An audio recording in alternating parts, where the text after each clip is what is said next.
इस्लाम धर्म क्या कहता है? शर प्लस आब। शर माने शैतान और आब माने पानी। अल्लाह की इबादत करने वालों, शराब शैतान का पानी है, नशा खाना है। अगर खाओ पियोगे तो की गई इबादत खाक में मिल जाएगी, दोजख में जलोगे। ईसाई धर्म क्या कहता है? राम का यानी गॉड्स प्रेयर करो, यही नशा अच्छा है। वो नशा ना करो जो गॉड से दूर करे। तो हिंदू, मुस्लिम, सिख, ईसाई हर धर्म का नशा ना करो। अब आप अपने बारे में सोचो, आप कौन हो? सरनेम तो कोई ना कोई होगा, नाम भी जरूर होगा। तो बताओ कि आप हिंदू हैं, मुस्लिम, सिख, ईसाई? कोई तो होंगे। इन चारों में पक्का कोई ना कोई आप हैं। और चारों धर्म कहते हैं नशा नहीं करना चाहिए। अगर आपके नाम के साथ ये पता चलता है कि आप हिंदू, मुस्लिम, सिख, ईसाई हैं और ठेके पे खड़े हैं, तो आपको लानत आनी चाहिए। जिसके आप नुमाइंदे हो, जिस धर्म की पैरवाई कर रहे हो, वो धर्म कह रहा है कि ना करो, और आप कहते नहीं जी मैं तो फलां धर्म का हूं। फलां का है तो फिर ये काम क्यों कर रहा है? लोग क्या कहेंगे आपको? यार इसका धर्म तो कहता नहीं करना चाहिए। मांस अंडा नहीं खाना चाहिए। किसी भी धर्म में नहीं लिखा मांस खाना जरूरी है। कई बार नौजवानों में ना ये भ्रांति होती है, यार मांस नहीं खाएंगे ताकत कहां से आएगी? तो आपके हिसाब से हाथी तो बेचारा कमजोर रह जाता, क्योंकि वो तो मांस नहीं खाता। आपको पता है साउथ अफ्रीका साइड में हाथी के ऊपर 15-15 शेर चढ़ जाते हैं और सबको लेके समुद्र में घुस जाता है। शेर भागते दुम दबा के, इतनी ताकत होती है। अरे हाथी की छोड़िए, झूठा साउथ अफ्रीका में 4-5 शेर से तो झोटा काबू नहीं आता। 7-8 मिलके किसी झोटे को मार पाते हैं। और शेर खाते हैं मांस और झोटा खाता है प्योर वेजिटेरियन। तो फिर आप कैसे कह सकते हैं कि मांस में ताकत होती है? बताइए। आपको बताएं, मांस अंडे में जो प्रोटीन होता है जिससे ये मसल बनते हैं, पावर आती है बॉडी में, प्रोटीन जो होता है अंडे में होता है 13 से 15%। चिकन मीट में होता है 22 से 24%। चने की दाल, मूंग की दाल, अरहर, कहते ना मूंग की दाल खाने वाला। क्यों खाते हैं लोग? सुनिए, चने की दाल, मूंग की दाल, अरहर, राजमा, मूंगफली, इनमें प्रोटीन होता है 22 से 30%। अंडे से सीधा ही डबल। और ज्यादा ताकत के लिए खाना है तो दूध से निकला प्रोटीन, सोयाबीन से निकला प्रोटीन, दूध वाला तो 90% आ गया, यानी अंडे से 6-7 गुना ज्यादा और मांस से 4-5 गुना ज्यादा। तो इससे ये मसल बनते, ताकत आती। तो ताकत के लिए खाना तो वो खा लो। कई बार होता है ना लस्सी, कहते यार लस्सी में क्या होता है? आप पढ़े लिखे बच्चे बैठे हो, आपकी जानकारी के लिए बताना चाहते हैं। आप में से जो भी प्लेयर हैं वो जरूर जानते होंगे वे प्रोटीन। प्रोटीन आता है, एक पाउडर होता है जो बाजार में मिलता है। सबसे बढ़िया प्रोटीन जिससे ये मसल बनते हैं लस्सी में होता है। पंजाबी जी कहते हैं ना छिड्डियां, और रिड़कने वाली लस्सी में जो छिड्डियां होती हैं असल में वो प्रोटीन से ही भरी होती हैं। इतनी ताकत होती है उनमें, और आप उठा के लस्सी तक ही पीना है।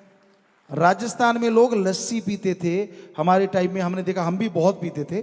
और वहां आरएमपी डॉक्टर भी नहीं होता था, आरएमपी डॉक्टर भी नहीं होता था। गेहूं कम होती थी, जौ की रोटी खाते थे या फिर चने की रोटी खाते थे। इस टाइप की रोटियां वहां खाई जाती थी। और मेनली होता था दूध, घी और या छाछ। तो इससे ये ताकत आती है। और जिसको आप, क्योंकि घर की मुर्गी दाल बराबर है, वो तो आपको घर में मिल जाती है, कहते हैं ये कोई चीज थोड़ी ना है। अरे भाई, जिसमें ताकत है वही चीज है, चाहे घर में मिले चाहे बाहर से मिले। तो इसलिए जो सही तरह से आप खाना है उसको आप खाएं। और ये मांस अंडा बिल्कुल ही गलत है। कई कहते गुरुजी एक अंडे आए हैं वो उनमें बच्चा तो निकलता नहीं, पर आपको नहीं पता वो अंडे भी उसी टाइप से बनाए जाते हैं। तो वो भी गलत चीज है, कहीं आप सोचो कि नहीं वो सही चीज नहीं। और यहां तक मीट की बात है, आदमी अगर कच्चे फ्रूट खाता है तो वो 4 से 6 घंटे में डाइजेस्ट हजम हो जाते हैं।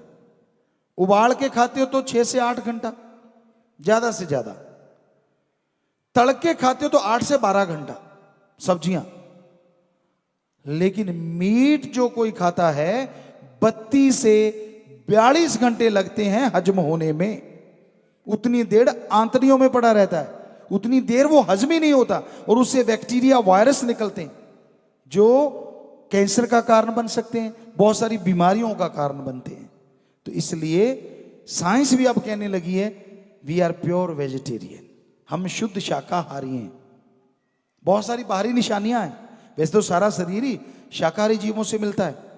मांसाहारी जो होते हैं ना, उनके दोनों जबड़े हिलते हैं, आप हिला के देखो एक ही हिलता है, एक तो फिक्स है। तो ये शाकाहारी जीवों की निशानी है। उनके नाखून जो होते हैं मुड़ के और बड़े स्ट्रांग होते हैं मांस को फाड़ने के लिए, और आपके अगर मांस फाड़ोगे तो नाखून ही निकल जाएंगे। और सामने दिखने वाली चीजें यही कि उनके दांत चीर फाड़ के लिए होते हैं, हमारे चबाने के लिए ज्यादा होते हैं। थोड़ा सा चीर फाड़ के लिए अगर हैं तो सामने वाले दांत, ताकि कई चीजें ऐसी होती हैं जिनको जरूरत है इन दांतों की, ईश्वर ने इसलिए बनाया, ना कि मांस के लिए। तो बहुत सारी निशानियां दिखने में जो आती हैं और जो रियल में सर्च किया जा चुका है, रिसर्च हो चुका है, वो कि इंसान शुद्ध शाकाहारी है, मांसाहारी नहीं है। तो इसलिए मांस अंडा नहीं खाना चाहिए। और तीसरी बात जो हम कहते हैं वो है कैरेक्टर के अच्छे बनो। रिश्ते नाते हमारे धर्मों में संतों ने बनाए, हमारे गुरु पीर पैगंबरों ने बनाए। अगर रिश्ते नाते ना होते तो लड़ लड़ के आज इंसान पता नहीं कितनी बार खत्म हो चुका होता, क्योंकि भेदभाव सके भाई में भी है। जब हाथ के ऐसे लगा दो सके भाई, उनकी निशान नहीं मिलते तो विचार कहां मिलेंगे? सबके 100% विचार नहीं मिलते, कुछ ना कुछ विचार अलग अलग जरूर होते हैं। वो इसलिए चुप हो जाते, चल यार बड़ा भाई है, चल यार मेरी माँ है, चल यार मेरा बाप है। अगर ये रिश्ते ना होते तो क्या होता? तो फिर ले तेरे की दे तेरे की, सारे खत्म हो जाते। तो ये रिश्ते नाते अच्छे के लिए बनाए गए और इनकी पालना करनी बेहद जरूरी है। अच्छे के लिए इसलिए भी कि बीमारियां ना फैलें। जैसे हिंदू धर्म में कहा है कि पर नारी पैनी छुरी, अरे मत को इलायो अंग, रावण के 10 शीश गए पर नारी के संग। रावण चारों वेदों का टीकाकार पंडित था। पवित्र वेद जो हैं इनको संगीत में बनाने वाला रावण था, इनका अर्थ करने वाला रावण था, बड़े गूढ़ शब्दों में था। और यही नहीं, एटम परमाणु उसके कंधे पे टंगा रहता था। आज वाले बनाते हैं तो धरती में छुपा के रखते हैं, कहीं अब खुद के देश में फट गया तो देश खत्म हो जाएगा, और वो कंधे के लेके घूमता रहता था आराम से। कितनी साइंस ज्यादा थी। जब चाहता था बरसात करवा लेता था रावण। सफल क्लोन ज्ञाता था, खुद के 3 या 5 ही बच्चे थे, उनसे सेल लेके उसने 1 लाख बेटे पैदा किए। तो सफल इसलिए क्योंकि उन 1 लाख के आगे 1.25 लाख बच्चे थे। तो सफल क्लोन ज्ञाता, सफल राजनीतिज्ञ था।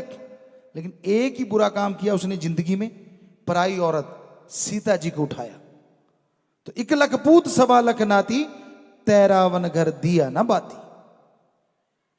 कोई दिया बत्ती करने वाला घर का नहीं बचा, सब खत्म हो गए।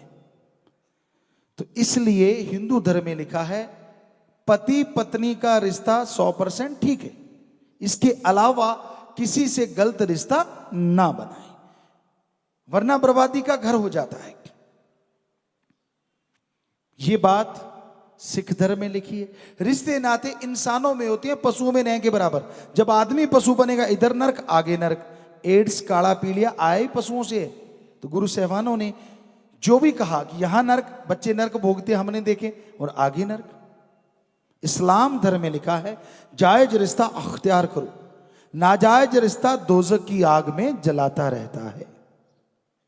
ईसाई धर्म कहता है जो रिश्तों के प्रति वफादार नहीं, गॉड उनका वफादार नहीं होता। धन धन सतगुरु तेरा ही आशा। सभी साथ संगत जी से निवेदन है कि मेरा चैनल जरूर सब्सक्राइब करें जी। धन धन सतगुरु तेरा ही आसरा।